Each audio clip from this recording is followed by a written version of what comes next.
How a human becomes a servant of the Antichrist. This is a sermon by St. Ignatius As the sun shines in the sky, so does Christianity.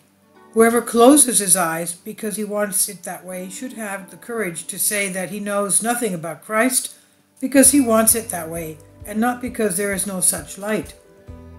The reason people reject the God-man is within themselves. In the same way, the reason that makes them accept the Antichrist is also in them. I came in the name of my Father, said the Lord to the Jews, but you did not receive me. If someone else comes in his own name, him you will receive. Here Christ tells us clearly that they both denied Christ and accepted the Antichrist, although we usually speak of the Antichrist as someone who is about to come. Because whoever, because of the structure of his thought, denies Christ, he precisely, because of the structure of his thought, is ready to accept and will accept the Antichrist. For this reason, he classified them among those who accepted the Antichrist, even though they lived for many centuries before the Antichrist came. Because they did the greatest work of the Antichrist, they became murderers of God.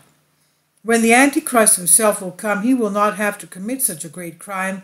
Their spirit was in such a hostile relationship with Christ that it would automatically have an absolute affinity with the Antichrist, even though such a huge period of time separated them from him, which so far has reached about 2,000 years.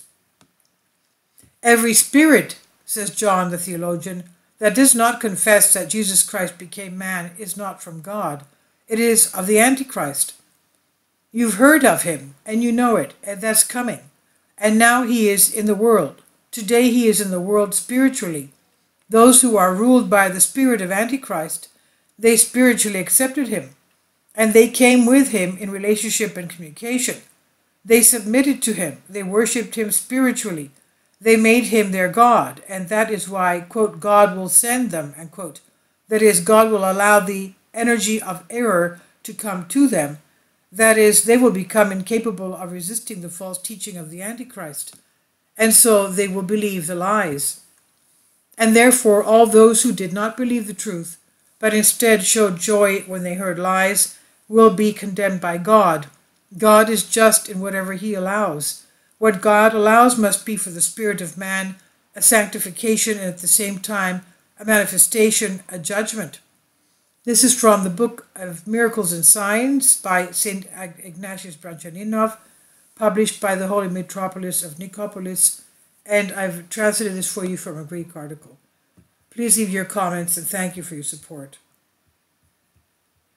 Kindly support my Patreon account. The daily posts are 5 videos daily, and they are totally different from what I have on my YouTube channel. Thank you so much for your support and that you find all my content so interesting. You'll find the Patreon account details in the description box below.